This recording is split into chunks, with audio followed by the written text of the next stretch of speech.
Well, today we're going to have a talk about orks. And this isn't a codex review, this is more a... I suppose you could say this is more a... This is what orks are now in 7th edition, I suppose you could say. Or 7th edition orks. 40k is primarily a sci-fi game where most armies will happily shoot each other. However, GW made a race called orks, and their power literally lies in the assault phase. Now, if you know anything about 7th edition, you've got Overwatch, where people are now, you can now take in snapshots and sort of try to whittle down the numbers. And to be honest, I was hearing a lot about how people telling me, oh, the assault phase is dead, you're not going to get as many boys into combat as you think from the assault phase. But to be honest, I did quite well. I played 3 games last Sunday. 1 against Chaos Space Marines and then 2 against normal Space Marines. And I did quite well. The hardest part is, I'd say, to anyone playing anyone wanting to play orks, is orks are not a foot-slogging army anymore. You have to have battle wagons, trucks. You have to have your delivery system. Get your boys across the field onto the points, or deliver them right into the enemy. Because otherwise, you haven't got a cat in hell's chance of winning. The first game I played against the Space Marines, I got incredibly unlucky, and he had the, I think it was the Thunder Strike Cannon, and I had a unit of about 30 boys with my War Boss and Pain Boy, and it literally took out that entire unit. It took out my War Boss. I think all I had left was a Pain Boy, and they ended up failing the morale check and running away. So that is the weakness, is the orks have awful shooting. In fact, you never ever, there is no orc in this book with a shooting skill of above 2. In fact, 2 is the standard orc ballistic skill. Now, in exchange for that, the weapon skill is a 4, which is quite good. And normally, if you run into combat, you're going to be hitting, well, you're going to be rolling a heck of a lot of dice in close combat. Particularly if you get slugger boys, because that's what, 3 dice a model? And you think, what, depending if you're going big units, you might have 24 dice rolling at a time. That is a lot of damage.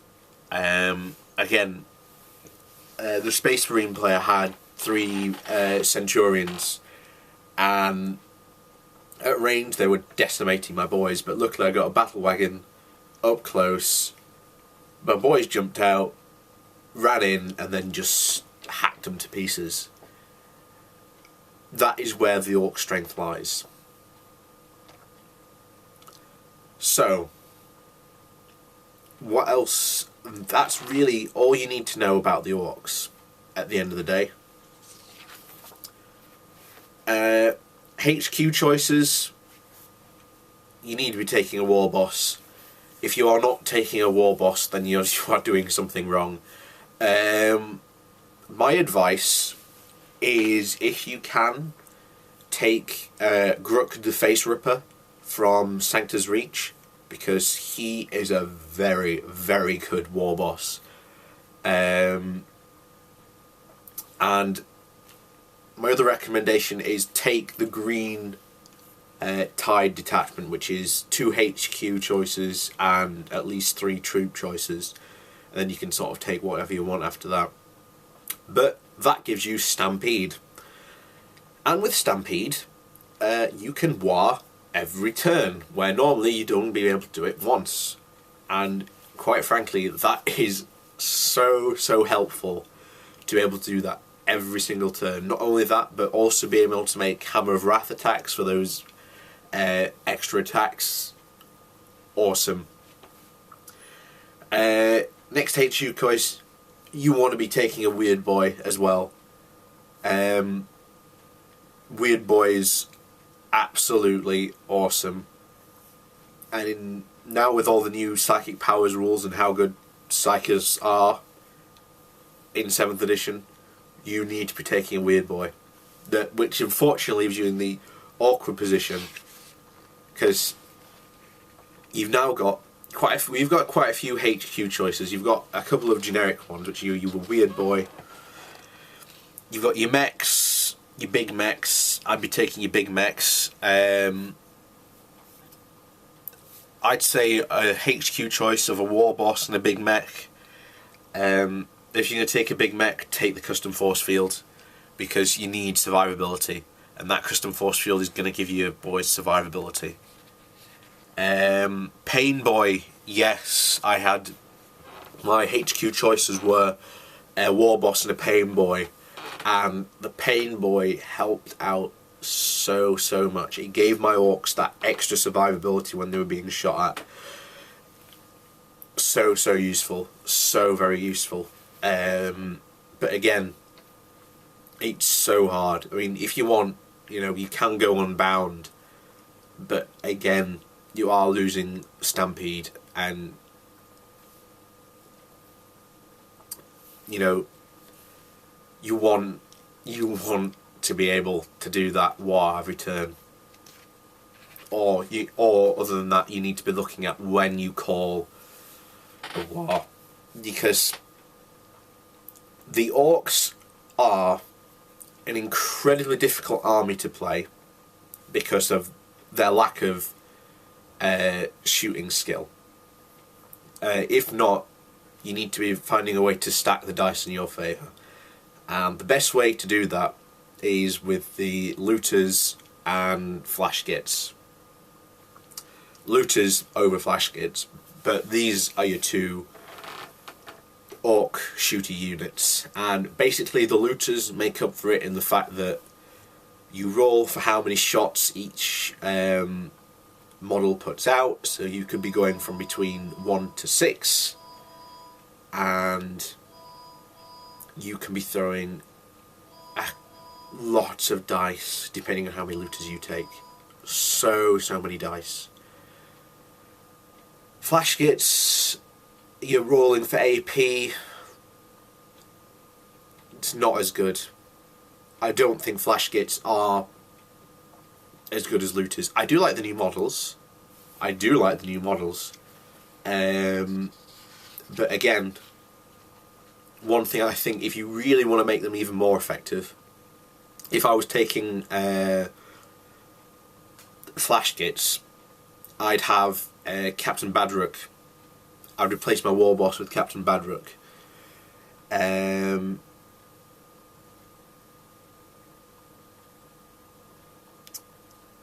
Actually, no, I wouldn't. I'd still have a war boss and Captain Badrook, because Captain Badrook, as he's one of his choice, he takes a Git Finder, which basically if you don't move, brings your weapon skill up to 3.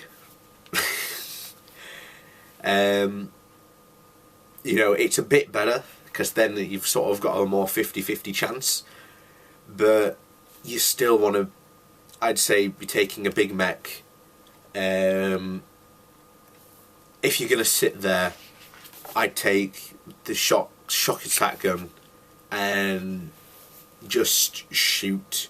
Just find a good position, put your boys there, and just basically just deny the enemy that area, because looters are awesome.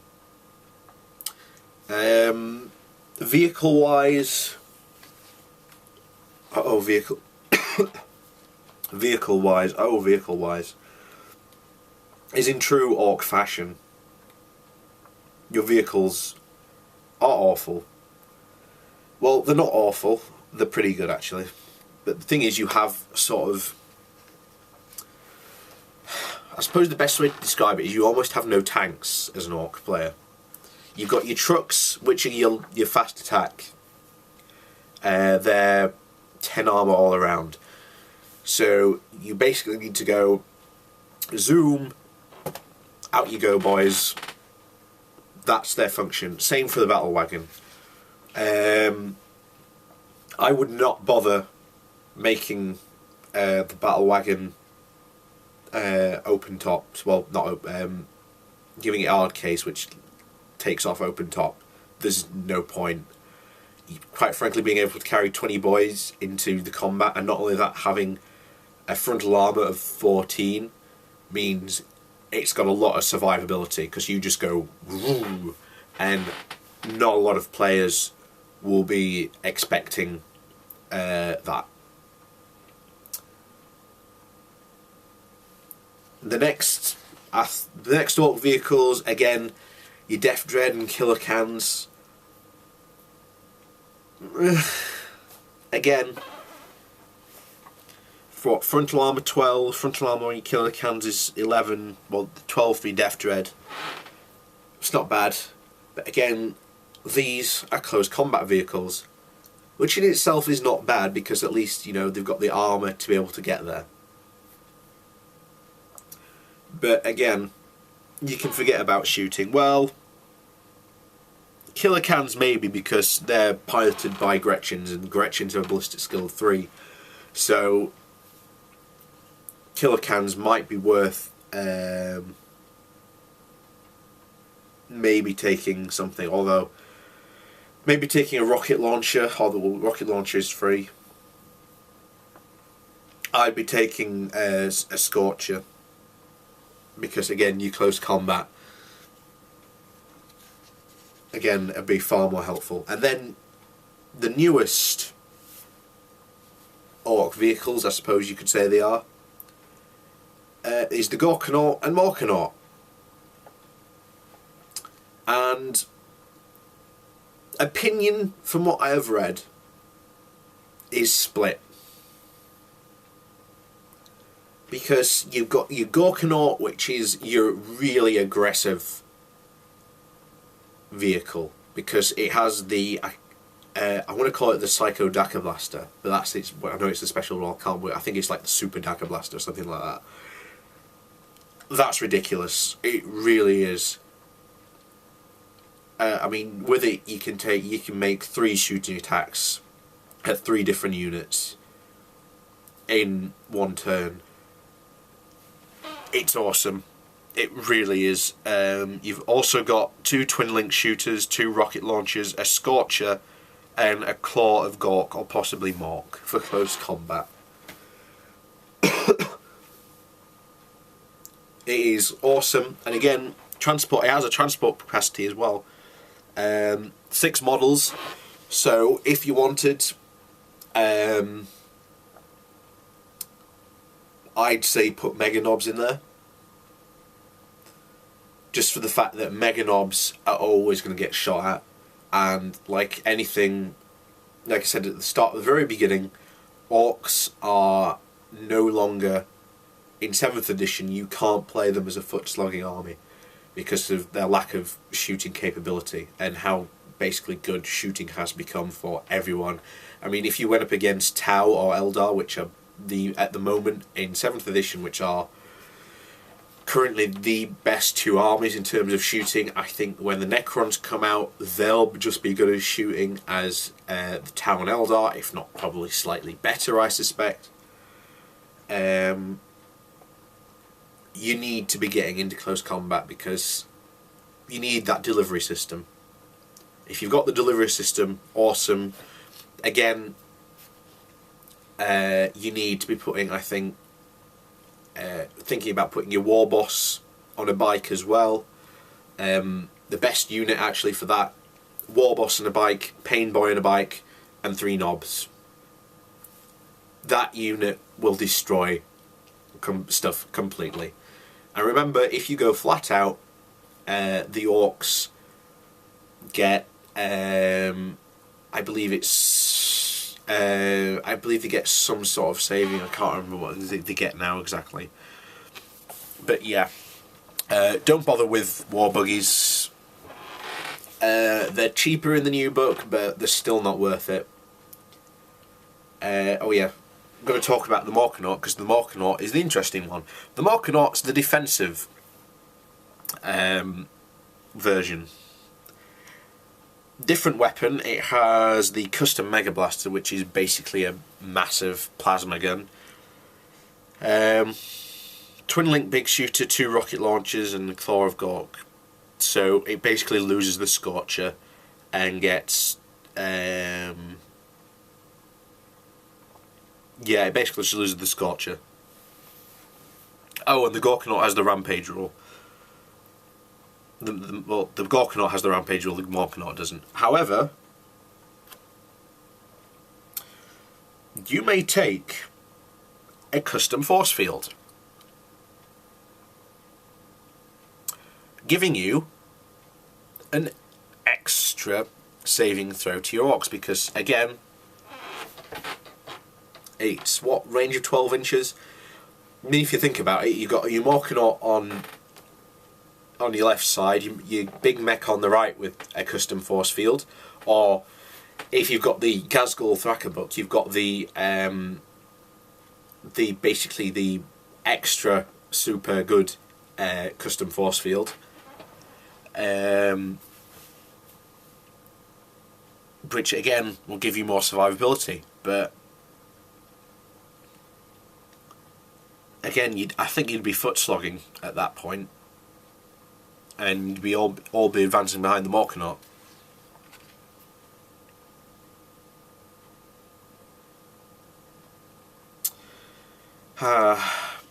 But yes, orcs. If you take anything away from this video, awesome in close combat, will destroy Space Marines in close combat. Will pretty much destroy anything. Even like I say, the average boys unit will pretty much get into close combat and wreck stuff. That is the whole point of the orcs. Get into close combat, wreck stuff up, and then move on to the next one. It's a shame that they've taken out the consolidation rule. I almost wanted that to be a specific special army rule for the orcs, because if you could do that, the orcs would be awesome. Because think about it, because I had this problem, because again the Centurions, I was like, there were 2 other squads of Space Marines, there was the Centurions, and then there was some other Space Marines, and I was like, right, I've got to take out the biggest step first, because the weapons, I think they had the hurricane pattern bolters or whatever the you know, Centurions can take, and they were destroying my boys. They'd basically, I had a unit of 10 shooter boys, and they got caught out in the open, gone. So I was like, right, gotta get rid of the Centurions. Got into combat, destroyed the Centurions, and then I was basically left in the middle of the field, even though I could have moved into combat. Again, if that rule had been in place, I could have just ran straight into combat with the next lot of guys. Again, I wish that rule was still in. Because then the orcs would just, like a domino effect against gun lines, just go boom, boom, boom, like that. They'd be even more deadlier. Oh yeah, on the final note, the Stomper, Lord of War. Yes. But as I said, you know, this is a bit of a gripe, but there is no difference. I think there's like £5 difference between a Stomper and the Gorkanaut kit. But of course, the only problem is if you take Stomp, you can't take Gazgul. And Gazgul is an awesome war boss. He really is. Other than that, I don't know what to say, other than what I've said already. So, orks, terrible at shooting in a game where shooting is all that anyone does now. Foot slogging, you can, but then you have to sacrifice things, and you have to think what army you're going up against. You have to think, are these sacrifices worth it? You know, is it worth losing my psychic phase to take a bigger mech?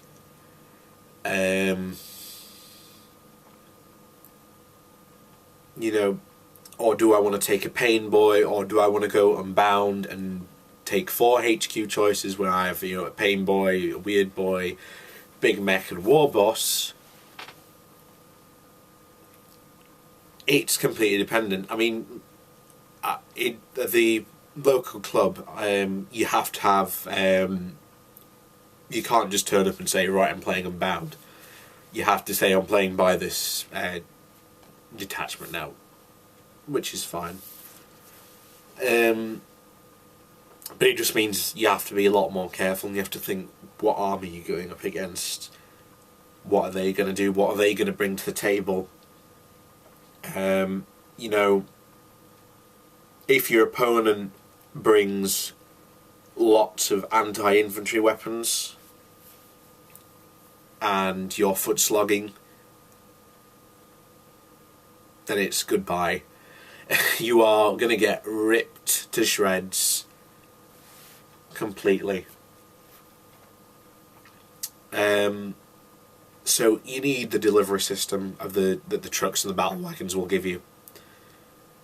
Other than that, orks are incredibly fun army. They are such a fun. Like I say, I played 3 games and I lost 3 games, but I tell you what, I had fun playing them, because the orks are such a fun army. And if you are looking for a really good fun army to play where you might not win a lot of the time, orks are where you need to be.